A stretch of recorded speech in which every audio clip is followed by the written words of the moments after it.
দেখুন আমি শাকটা এই যে ধুয়ে ভালো করে ধুয়ে নিয়ে এখন এই যে চুলায় দিয়ে দিয়েছি। শাক ভাজি করব। একটু লবণ দিয়ে দিয়েছি, নাড়াচাড়া দিয়ে নিচ্ছি। ঢাকনা দিয়ে এখনই ঢেকে দিব না, শাকের কালারটা নষ্ট হয়ে যায়। ঢাকনাতে ঢেকে দিলে নাড়াচাড়া করে দিয়ে নিয়ে তারপর ঢেকে দিব। আর এই শাকটা অনেক কচি শাক, তাড়াতাড়ি সিদ্ধ হয়ে যাবে। কিন্তু নাড়াচাড়া করতে করতে আমার শাকের এটা এরকম হয়েছে। এই দেখুন পানি উঠেছে, পানিটুকু এখানেই শুকিয়ে যাবে। এখন শাকটা আমার এই যে পানি শুকিয়ে গেছে।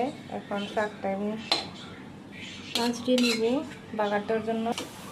শাকটা আমি তুলে নিচ্ছি, চুলাটা বন্ধ করে দিলাম। শাকটা এখানে তুলে নিচ্ছি। আগে থাকতে আমি কড়াইটা চুলায় দিয়ে দিচ্ছি, গরম হয়ে গেছে। এখন আমি তেল দিয়ে দিলাম। তেলটা দিয়ে আমি এখন একটু তেলটা গড়িয়ে নিলাম যাতে শাকটা লেগে না যায়।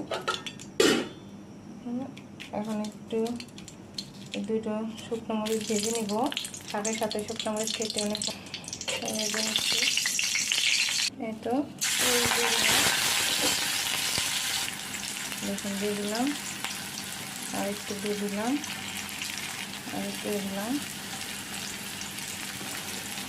এখন সবগুলো আমি ভেজে নিচ্ছি। রসুন, পেঁয়াজ, কাঁচামরিচ ভেজে নিচ্ছি। দেখুন আমার ভাজা শেষ হয়ে গেছে। এখন শাকগুলো দিয়ে দিব। দেখুন শাকগুলো দিয়ে দিব। এখন নাড়াচাড়া করে দেবো। দেখুন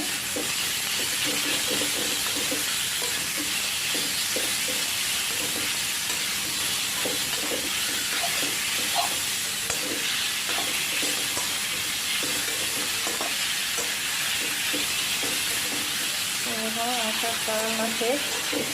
এখন চুলাটা বন্ধ করে দেবো, নামিয়ে ফেলবো। বন্ধ করে দিলাম। এই তো দেখুন আমার শাকটা হয়ে গেছে। দেখুন কতটা সুন্দর হয়েছে, কালারটা একদম সবুজ।